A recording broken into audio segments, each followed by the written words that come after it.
It's a cold morning. You reach down to sharpen a stone. Your hand slips. A tiny cut opens across your thumb. Not deep, barely enough to notice. Today you'd rinse it under a tap. Maybe grab a bandage. Forget about it before lunch, but you're not living today. You're standing somewhere in Europe, 30,000 years ago. There are no hospitals, no antibiotics, no painkillers, no disinfectant, no pharmacies, no doctors. No one is coming to help. You wrap the cut with whatever you can find. You keep walking, because stopping isn't an option. Your family still needs food. The fire still needs wood. Predators don't care that you're injured. For a while, nothing happens. The cut begins to close. Maybe you'll be fine. Then, 3 days later, your thumb starts to throb. The skin turns red. Your hand feels strangely hot. By the next morning, your fingers barely move. The pain crawls up your arm. You haven't fought a bear. You haven't fallen off a cliff.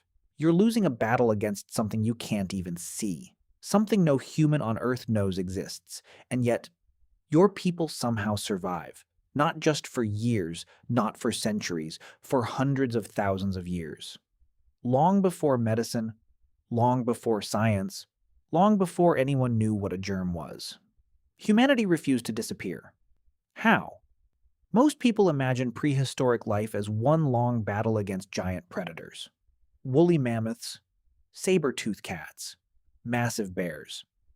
Those creatures were certainly dangerous, but they weren't the enemy that killed the most people. The greatest threat was something almost invisible. A splinter, a blister, a cracked tooth, a scraped knee, a tiny puncture from a thorn. In the modern world, these barely interrupt your day. Back then, each one carried a terrifying question. Will this heal, or will it become my death sentence? And here's the strange part. Early humans had absolutely no idea why some wounds healed, while others slowly consumed the body. Imagine trying to solve a problem when you don't even know what the problem is. No microscopes, no bacteria, no viruses, no concept of infection. One person survives a deep spear wound. Another dies from a scratched finger. From their perspective, it must have seemed almost random, like invisible spirits deciding who lived and who didn't. But was it really random? Not even close. The cut on your thumb continues to swell. It feels hotter every hour. Your heartbeat pounds inside the wound itself. You try to ignore it. You have to. The group moves with the migrating animals. If you can't keep up, you don't eat. If you don't eat, nothing else matters, but walking becomes harder. Your arm aches. Sleep doesn't help. Instead, you wake with chills, your body burns, yet you shiver in the morning air. Something is happening inside you, something your people cannot see. Today we know the truth. Millions of bacteria are multiplying inside damaged tissue, but to someone living 30,000 years ago, there was no explanation, only patterns.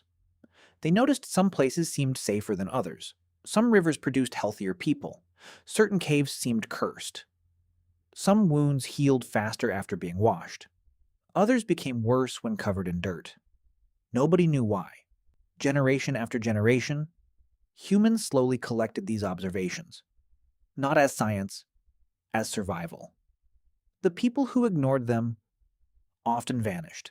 The people who accidentally discovered useful habits lived long enough to teach their children. Civilization wasn't the only thing being passed down. So was trial and error, paid for with human lives. Now imagine something even worse. You're hunting. The ground is frozen. You sprint after a reindeer, one misplaced step, a sharp crack. Your leg collapses beneath you.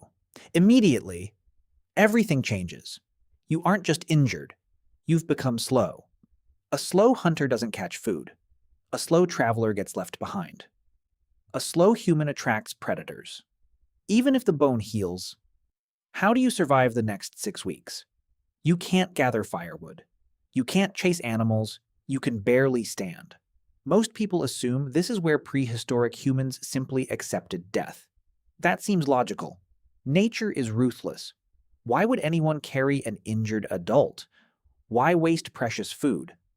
But then archaeologists discovered something astonishing. skeleton after skeleton, bones that had broken and completely healed. Not partially, completely. Some injuries would have required months of recovery. Months. Think about what that means. Someone had to bring them food. Someone had to protect them. Someone had to wait. The biggest surprise wasn't that humans survived broken bones, it was that other humans refused to abandon them. And suddenly, the story changes. Maybe early survival wasn't just about strength, maybe it depended on something much rarer. Compassion. But compassion creates another mystery. How much food can a hungry group spare? Every extra mouth increases risk. Every delay means fewer hunting opportunities. Helping someone sounds noble, until winter arrives. Then every decision becomes mathematics. Feed one injured hunter, or feed the children. There's no easy answer. Yet, somehow, again and again, groups chose to help. Why? What made humans different from almost every other predator on Earth? The answer begins somewhere unexpected. Around a fire, night falls, the hunting party returns. Some carry meat. Others return empty-handed. Your swollen hand rests beside the flames. An older woman quietly examines it. She doesn't know about bacteria. She has never heard the word infection, but she has seen this before, many times. She crushes leaves between stones, mixes them with ash, wraps them around your hand. Will it work? Maybe. Maybe not. Here's what's fascinating. Some of these remedies were nothing more than hopeful guesses. Others worked surprisingly well. Not because ancient people understood chemistry, because nature had already invented medicine, long before humans discovered it.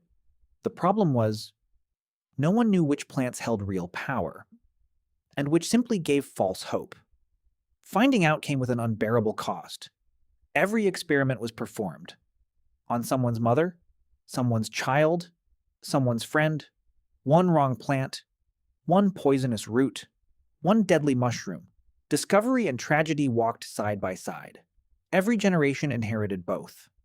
And slowly, very slowly, knowledge accumulated. Not inside books, inside memory, inside stories, inside rituals, inside the minds of elders who remembered what had happened decades earlier. Lose those elders, and entire libraries disappeared overnight. Your fever worsens. You stop eating. The group notices, not because they're doctors, because they've seen this look before. Your eyes lose focus. Your movements slow. You become quiet. Then comes the question no one wants to ask. Should the group stop traveling? If they stay, food nearby disappears. If they leave, you may not survive the journey. Either choice carries danger. Modern medicine often saves individuals. Prehistoric survival demanded saving the group. Those two goals didn't always agree. Sometimes, the hardest decisions weren't about treating illness. They were about deciding how much risk everyone else could afford. And yet, against impossible odds, human populations slowly expanded. Across frozen Europe, across deserts, across mountains, across continents. People kept living. Families kept growing. Children kept being born. Which raises perhaps the greatest mystery of all. If a small cut could kill, if a broken bone could mean starvation, if infection lurked behind every thorn, then how did mothers survive childbirth? Because if there's one moment in human history where medicine seems absolutely essential, it's the day a baby enters the world. And 30,000 years ago, there were no maternity wards, no surgeons, no blood transfusions, no emergency care, only a fire, a few experienced hands, and hope. That mystery may be the most astonishing survival story humanity has ever lived. A tiny cut, a swollen hand, a broken leg. To us, they're inconveniences.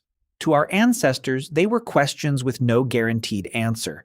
Yet every scar that healed, every broken bone that mended, every life saved by a watchful community became another thread connecting us to the present.